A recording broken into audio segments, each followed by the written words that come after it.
What's going on, everybody? C4 here, and today I hope you guys enjoyed the mock draft 6.0 that came out early today. But this evening we're staying with the Eagles. Today is an Eagles day here on, I don't know what fucking day of the week it is. A Tuesday, an Eagles Tuesday, you know. And I want to talk.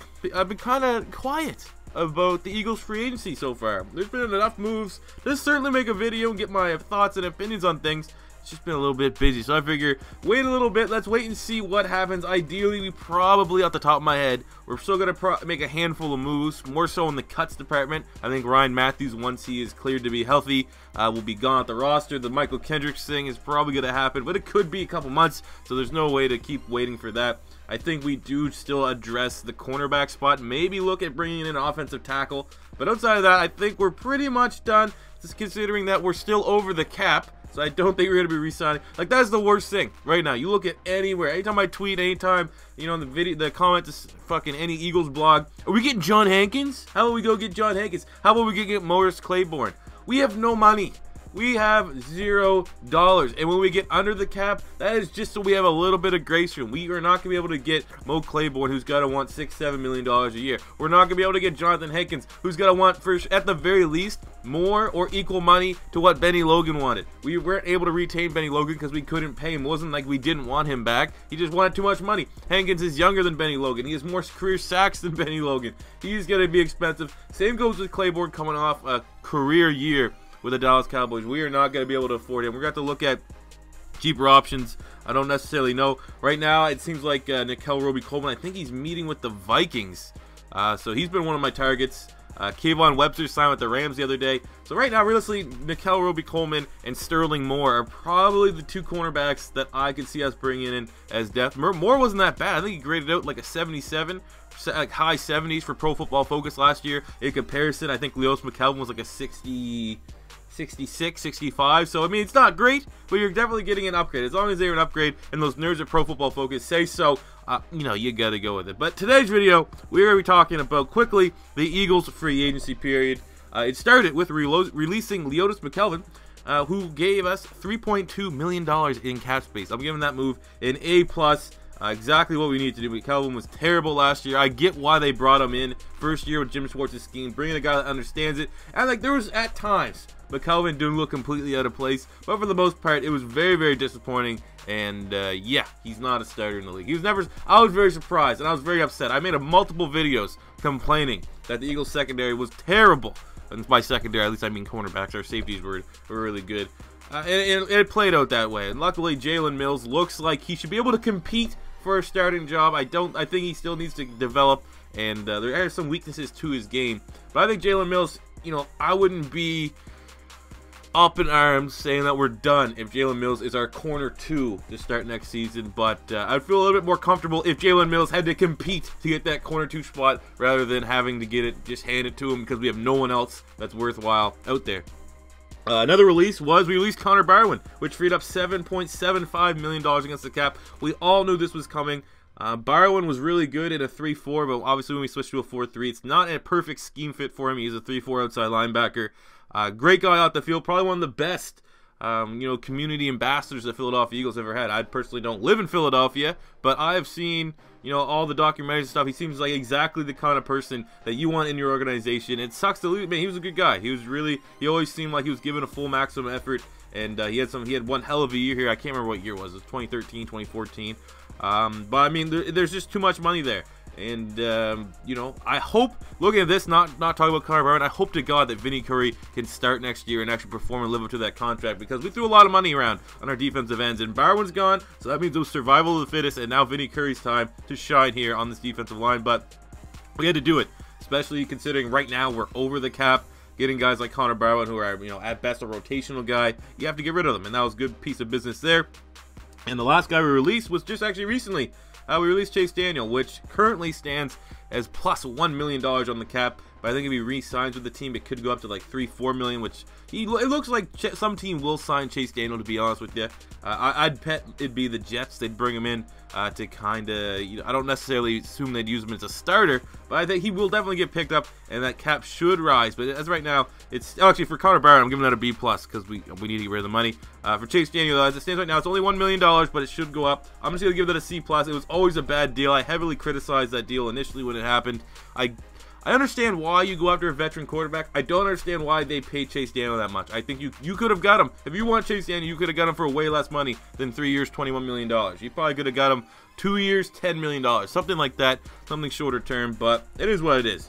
So now looking at re-signing, not new guys, re-signing. We already have re-signed one player so far, and that is Steven Wisniewski on a 3-year, $9 million deal. He brings great versatility to the interior of the offensive line. He was solid last year. He wasn't bad. He wasn't great. He was solid. Solid to good, I would say.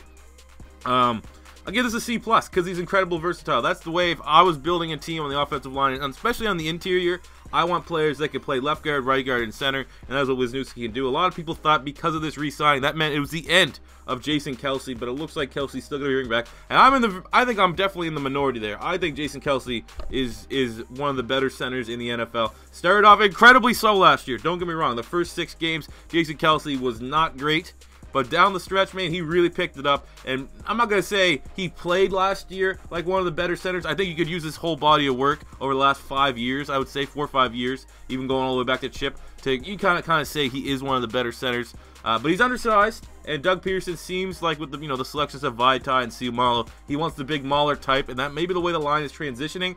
But you need to understand how important a center is to a young quarterback. They have that chemistry. It's tough to get that chemistry, and Kelce and Wentz already have that down. So hopefully next year we don't see any of the false start issues that we saw, or the fucking center stepping on the quarterback's foot, or any of that bullshit. I think Kelce's probably still a top 10 center, and you don't get rid of that. I think the cap hit if we get rid of Kelce is like $2 million or something very, very minimal. I think you keep Kelce unless you absolutely have to get rid of him, and I think he's solid. I would like depth, because what if we have Wisniewski at center, he goes down hurt, then you have to keep reshuffling the line. The less reshuffling on the line we possibly could do, the better. So keep Kelce, and that Wisniewski deal was a nice.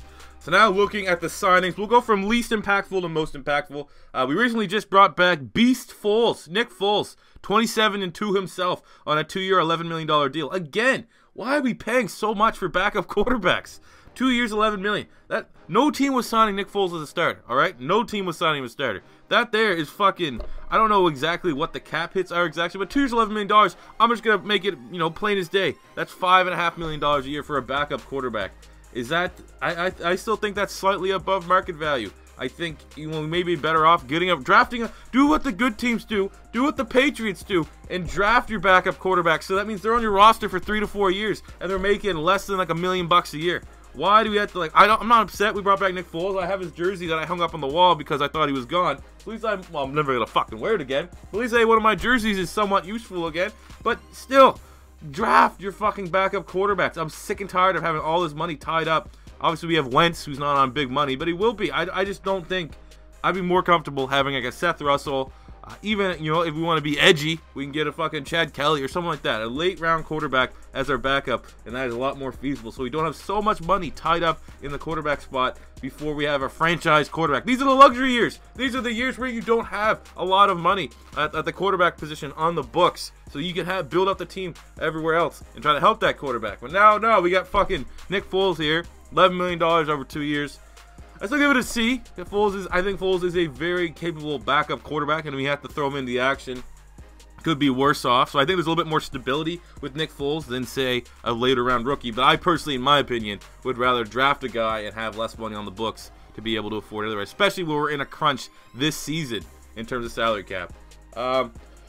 Then we signed Chance Warmack on a 1-year, $1.5 million deal. I'm going to give this a C. He wasn't really that great in Tennessee. He was a first-round pick. I think he was number 10 overall. It's just you saw a depth move. I always think having great offensive line depth is great. Look at the last year with Chip Kelly where we had absolutely no depth whatsoever. So I think the more talent that we can have on there, the better. $1.5 million. It's an affordable deal. Whole lot of upside. Very similar, I think, to what we got with Wisniewski last season where we signed him very short term for short money.